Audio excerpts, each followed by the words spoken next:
나고야에 가면 유독 눈에 들어오는 전철이 있습니다. 짙은 빨간색 차체로 나고야 도심을 지나고 공항으로 가거나 기후, 도요하시 방면으로 달리는 열차, 바로 메이테츠입니다. 정식 이름은 나고야철도, 일본어로는 나고야테츠도라고 읽는데 보통은 줄여서 메이테츠라고 부르죠. 그런데 메이테츠, 그냥 나고야 주변을 달리는 사철 정도로만 보면 이야기가 생각보다 복잡합니다. 처음부터 하나의 회사가 큰 계획을 세워서 만든 철도가 아니었거든요. 나고야 시내를 달리던 작은 전기궤도에서 시작해 주변 지역이 여러 철도들이 하나로 묶이고 전쟁과 전후복구를 지나 지금의 모습이 된 회사입니다. 그래서 메이테츠의 역사를 따라가다 보면 단순히 철도 회사 하나의 역사만 나오는 게 아닙니다. 나고야라는 도시가 커지고 주변 지역이 하나의 생활권으로 묶여가는 과정도 같이 보이거든요. 오늘은 이 빨간 전철이 어떻게 나고야권을 대표하는 철도가 되었는지 같이 한번 따라가 보겠습니다.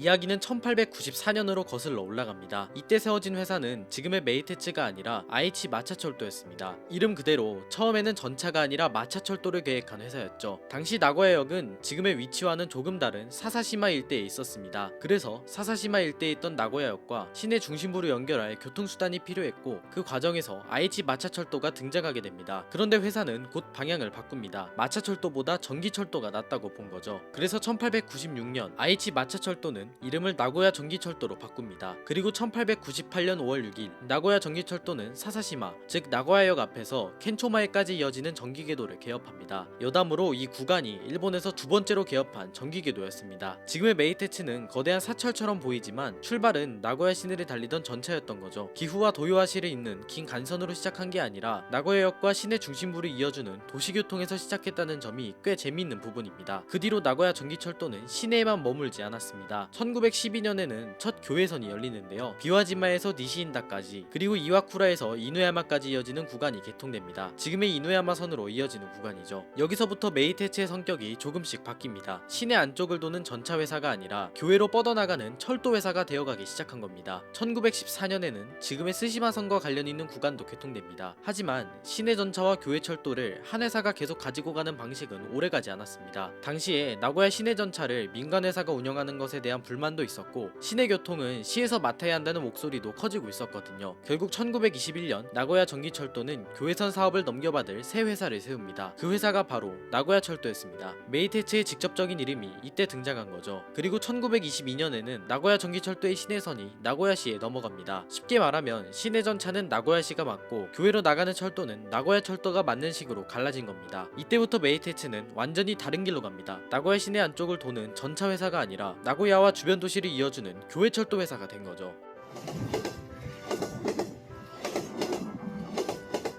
1920년대에는 나고야 주변에 다른 철도 회사들도 빠르게 노선을 넓혀갑니다. 동쪽에서는 아이치 전기철도가 진구마에에서 오카자키, 도요하시 방면으로 뻗어가고 있었습니다. 이 구간은 나중에 메이테츠 나고야 본선의 동쪽 부분이 됩니다. 반대로 나고야 철도는 서쪽과 북쪽을 향해 움직입니다. 1925년에는 비사이 철도에 철도 사업을 넘겨받고 1928년에는 오시키리초에서 신이치노미야까지 이어지는 구간이 완성됩니다. 지금의 이치노미야 방면으로 가는 길이 이때 만들어진 거죠. 그리고 1930년 나고야 철도는 기후 쪽 노선을 가지고 있던 미노 전기 궤도와 합병합니다. 회사 이름도 메이기 철도로 바뀌는데요. 나고야의 메이, 기후의 기, 이름만 봐도 이 회사가 어디를 바라보고 있었는지 알 수 있죠. 나고야와 기후를 잇는 철도, 이 방향이 이때 꽤 분명해진 겁니다. 그리고 1935년은 메이테츠 역사에서 빼놓기 어려운 해입니다. 먼저 메이기 철도는 가카미가하라 철도를 합병하고 오시키리초에서 신기후까지 이어지는 구간을 완성합니다. 드디어 나고야에서 기후로 가는 서쪽 길이 이어진 거죠. 그런데 같은 해 8월 1일 더 큰 일이 벌어집니다. 메이기 철도와 아이치 전기철도가 합병된 것인데요. 그리고 회사 이름은 다시 나고야 철도가 됩니다. 지금 우리가 아는 메이테츠의 기본 뼈대가 이때 만들어졌다고 보면 됩니다. 서쪽으로는 기후, 동쪽으로는 도요하시, 그리고 그 주변의 여러 지선들까지 각자 따로 움직이던 철도들이 하나의 회사 안으로 들어오기 시작합니다. 이때 나고야 철도는 영업거리 360.6km, 전차 277량을 가진 전국적인 규모의 사철이 되었습니다. 그런데 여기서 끝이 아닙니다. 회사 이름은 하나가 됐지만 열차까지 바로 하나로 이어진 건 아니었거든요. 도요하시에서 기후까지 한 번에 달리려면 동쪽 선로와 서쪽 선로 사이를 제대로 이어줘야 했습니다. 그 연결고리가 된 곳이 신나고야역입니다.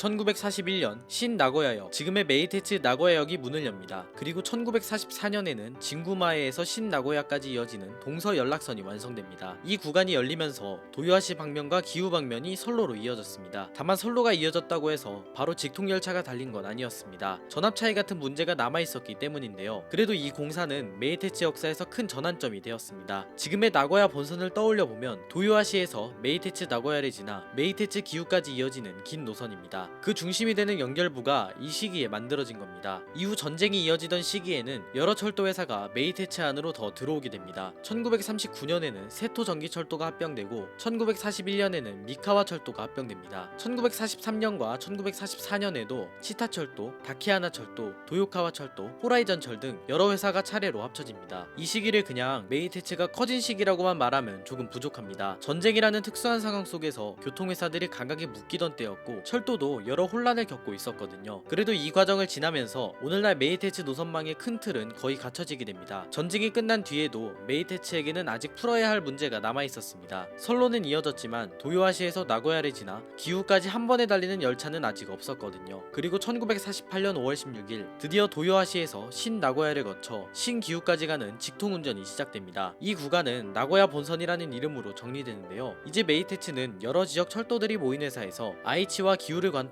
간선사철로 확실히 자리잡게 됩니다. 도요하시에서 나고야, 나고야에서 기후, 이 긴 거리를 하나의 열차 운행으로 이어주게 된 거죠. 1950년대에는 직통운전이 더 넓어집니다. 나고야 본선과 도코남에선 고화선 사이에도 직통운전이 시작됩니다. 그래서 메이테츠 노선도를 처음 보면 머리가 좀 아픕니다. 노선 이름은 따로 있는데 실제 열차는 계속 다른 노선으로 넘어가거든요. 익숙하지 않으면 헷갈리지만 이 방식 덕분에 나고야권의 여러 지역이 하나의 철도망처럼 이어질 수 있었습니다. 그리고 이런 직통운전이 쌓이면서 메이테츠 나고야역은 점점 더 특이한 역이 되어갑니다. 메이테츠의 핵심 터미널인데 구조가 엄청 넉넉한 역은 아니거든요. 두 개 선로와 세 개 홈을 가지고 있는데 이 안으로 여러 방면, 여러 등급, 여러 편성의 열차가 계속 들어옵니다. 도요하시 방면, 기후 방면, 이누야마 방면, 공항 방면 열차까지 뒤섞이다 보니 처음 가면 정말 정신이 없습니다. 실제로 메이테츠 공식 자료에서도 이 역은 두 개 선로에 7종류의 종별, 29개의 행선지, 2량에서 8량 편성 열차가 발착하는 곳으로 설명됩니다. 러시아어에는 최단 2분 간격으로 열차가 들어온다고 하니 시간표가 얼마나 빡빡한지 감이 오죠. 그래서 메이테츠 나고야역은 철도 팬들 사이에서 헤매는 역이라는 뜻의 메이에키라고 불리기도 합니다. 원래 나고야역 일대는 일본어로 메이에키라고 부르는데 여기에 헤멜 미자를 붙여서 같은 발음을 말장난처럼 부르는 거죠. 노선도 복잡하고 열차도 계속 들어오고 타는 위치도 방향마다 달라서 처음 가면 진짜로 헷갈릴 수 있거든요. 여기서 또 유명한 게 안내방송입니다. 열차가 너무 자주 들어오다 보니 어느 방면 열차인지 어디에 서는지 몇 량인지 안내가 계속 이어집니다. 이 안내가 빠르게 이어질 때는 거의 랩처럼 들린다는 드립도 있는데요. 실제로 메이테츠 공식 메타벅스 콘텐츠에서도 이 안내 공간을 DJ 부스라고 표현할 정도입니다. 그러니까 메이테츠 나고야역은 단순한 터미널역이 아닙니다. 메이테츠 특유의 복잡한 직통운전, 빡빡한 시간표, 그리고 사람 손으로 맞춰가는 안내방송이 한꺼번에 보이는 장소인 거죠. 처음 보면 복잡하지만 알고 보면 그 복잡함 자체가 메이테츠다운 부분입니다.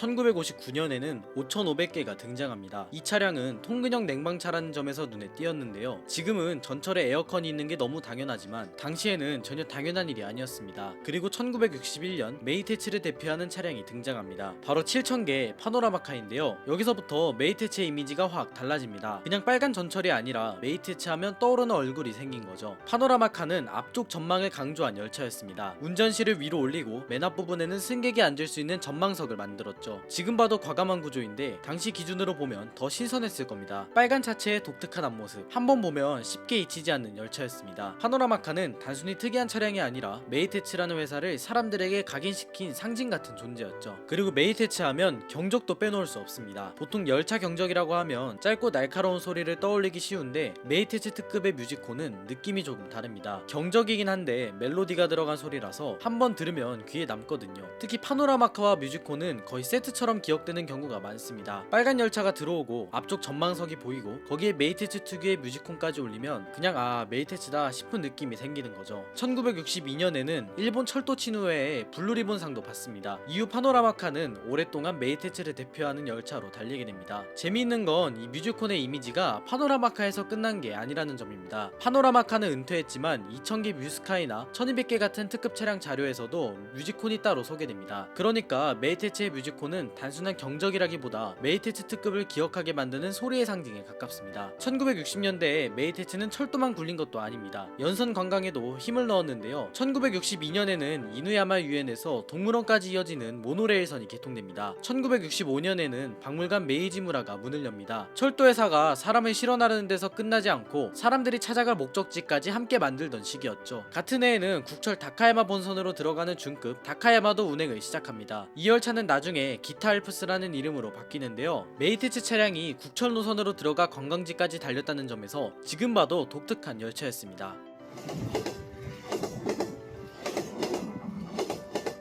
1970년대 후반부터 1980년대에 들어서며 메이테츠는 또 한 번 방향을 바꿉니다. 이전까지는 여러 회사가 합쳐지고 나고야 본선이 하나로 이어지는 과정이 중요했다면 이제는 나고야권 안에서 어떻게 더 깊숙이 들어갈지가 중요해진 거죠. 그 시작 중 하나가 세토선이었습니다. 1978년 세토선은 사카에마치까지 들어가게 됩니다. 세토선은 메이테츠의 다른 노선과 직접 이어져 있지 않은 노선인데요. 그래서 노선망 안에서 조금 따로 떨어진 느낌이 있습니다. 그런데 사카에마치까지 들어가면서 이야기가 달라집니다. 나고야 도심 접근성이 확 좋아진 거죠. 그리고 1979년에는 도요타선이 개통됩니다. 여기서 중요한 건 도요타선이 그냥 새 노선 하나로 끝난 게 아니라는 점입니다. 나고야 시형 지하철 스루마이선과 직통운전을 시작하면서 도요타 지역에서 나고야 도심으로 들어가는 길이 훨씬 편해졌거든요. 이때부터 메이테츠는 단순히 자사 노선 안에서만 움직이는 철도가 아니라 지하철과도 이어지는 도시권 철도에 더 가까워집니다. 1980년에는 치타신선이 전구간 개통되고 1982년에는 하시마선이 개통됩니다. 이 시기에 메이테츠를 보면 기존 노선만 유지하던 모습이 아니었습니다. 관광지로 가는 길도 만들고 신칸센과 연결되는 길도 만들고 지하철과도 손을 잡았죠. 나고야권이 커지는 방식에 맞춰 메이테츠도 계속 모양을 바꿔간 겁니다. 도심 쪽 변화도 이어집니다. 1987년에는 신나고야역의 전면 개조 공사가 마무리됩니다. 그리고 1989년에는 가나야마 종합역이 완성되는데요. 이때부터 가나야마는 JR, 지하철, 메이테츠가 만나는 큰 환승 거점으로 자리 잡게 됩니다. 여기서 끝이 아닙니다. 1990년에는 진구마에에서 가나야마 사이가 복복선화되고 나고야 본선에서는 120km 운전도 시작됩니다. 나고야 도심부로 들어오는 많은 열차를 처리하려면 선로와 운행 체계도 그만큼 강해져야 했던 거죠. 1993년에는 이누야마선과 나고야 시형 지하철 스루마이선의 상호 직통 운전이 시작됩니다. 이제 이누야마 방면과 도요타 방면이 지하철을 통해 이어지게 됩니다. 처음 보면 노선도는 더 복잡해 보입니다. 그런데 이 복잡함이 바로 메이테츠의 특징이기도 합니다. 각 노선이 따로 노는 게 아니라 나고야권 안에서 서로 이어지며 하나의 큰 철도망처럼 움직이기 시작한 거죠.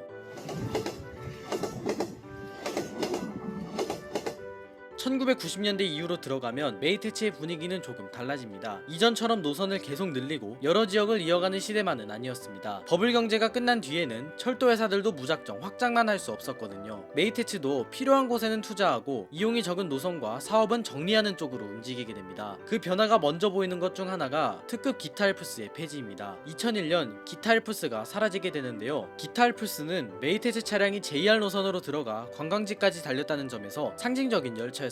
하지만 시대가 바뀌면서 이런 독특한 직통열차도 계속 이어가기는 어려웠던 거죠. 2003년에는 가미이다 연락선이 개통됩니다. 이 노선이 개통되면서 고마키선과 나고야 시향지하철 가미이다선의 직통운전이 시작됩니다. 고마키선도 이전보다 도시근교 노선의 느낌이 더 강해지게 됩니다. 이렇게 보면 메이테츠는 한쪽에서는 정리를 하면서도 다른 한쪽에서는 필요한 연결을 계속 만들어가고 있었던 겁니다. 그리고 2005년 메이테츠 역사에서 또 한 번 큰 변화가 찾아옵니다. 바로 공항선의 개통입니다. 주부국제공항 센트레아 개항에 맞춰 도코나마에서 주부국제공항까지 이어지는 노선이 개통된 거죠. 이때 등장한 열차가 2000개 뮤스카이입니다. 뮤스카이는 메이테츠 나고야역과 주부국제공항역을 빠르게 이어주는 공항 특급인데요. 이전까지 메이테츠의 대표 이미지는 파노라마카와 나고야 본선 특급에 가까웠습니다. 그런데 2005년 이후에는 공항으로 가는 철도라는 이미지가 새롭게 더해집니다. 나고야에 도착한 사람도 공항으로 떠나는 사람도 자연스럽게 메이테츠를 타게 된 것이죠. 특히 외지인 입장에서는 공항선과 뮤스카이가 메이테츠를 처음 만나는 통로가 되기도 했습니다. 그래서 뮤스카이는 단순한 신형 특급이 아니라 메이테츠의 새로운 얼굴에 가까웠습니다. 그런데 같은 해 완전히 반대되는 일도 일어납니다. 기후시내선, 다가미선, 미노마치선, 이비선이 폐지된 겁니다. 한쪽에서는 공항선과 뮤스카이가 등장하고 다른 한쪽에서는 오래된 노면 전차가 사라졌습니다. 이 부분이 2000년대 메이테츠를 잘 보여주는데요. 새로운 노선은 열리지만 더 이상 유지하기 어려운 노선은 정리해야 했습니다. 예전처럼 계속 넓히기만 하는 시대는 끝났고 이제는 무엇을 남기고 무엇을 내려놓을지 선택해야 하는 시기로 들어간 거죠.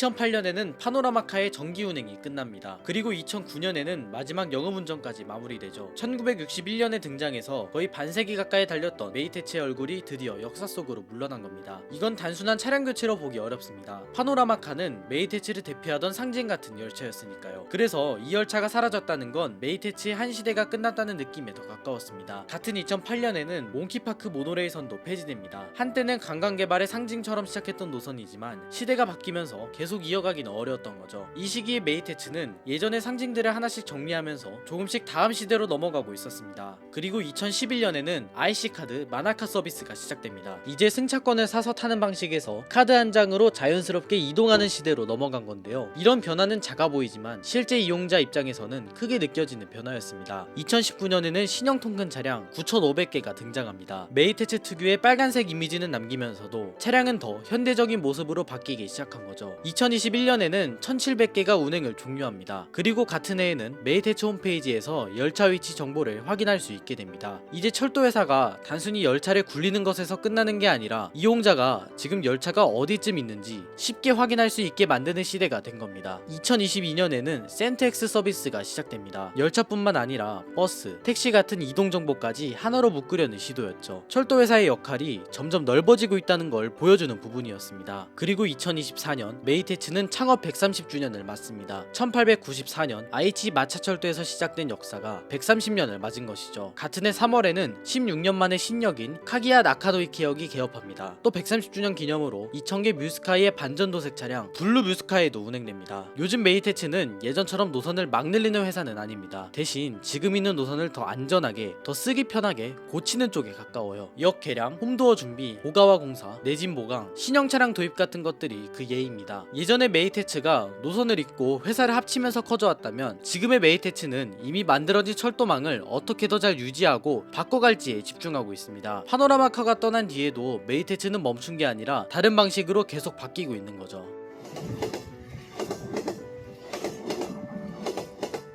결국 메이테츠의 역사는 단순히 노선이 늘어난 이야기가 아닙니다. 나고야 시내를 달리던 작은 전기궤도가 기후와 도요하시 그리고 공항까지 이어지는 거대한 철도망이 되어가는 이야기죠. 그 과정에서 여러 회사가 하나로 합쳐졌고 어떤 노선은 지금까지 남았고 어떤 노선은 조용히 사라졌습니다. 파노라마카처럼 한 시대를 대표했던 열차도 있었고 뮤스카이처럼 새로운 시대의 얼굴이 된 열차도 있었습니다. 그래서 메이테츠는 그냥 나고야의 빨간 전철 정도로만 보면 조금 아쉽습니다. 그 빨간 전철 안에는 나고야라는 도시가 커져온 시간, 주변 지역이 이어져온 과정, 그리고 일본 사철 특유의 복잡한 역사가 같이 들어있습니다. 처음 메이테츠 노선도를 보면 조금 복잡해 보일 수 있습니다. 노선도 많고 직통운전도 많고 이름도 낯설죠. 그런데 역사를 알고 나면 그 복잡함이 조금 다르게 보입니다. 그냥 복잡하게 얽힌 노선이 아니라 130년 동안 조금씩 이어지고 바뀌고 정리되면서 만들어진 결과물이니까요. 작은 정기교도에서 시작해 나고야권을 대표하는 사철이 되기까지, 그게 바로 메이테츠의 이야기입니다. 네, 지금까지 메이테츠의 역사에 대해 알아보았는데요. 오늘도 영상 봐주셔서 감사하고 저는 다음에 또 더 재미있는 철도 이야기로 찾아오겠습니다. 감사합니다.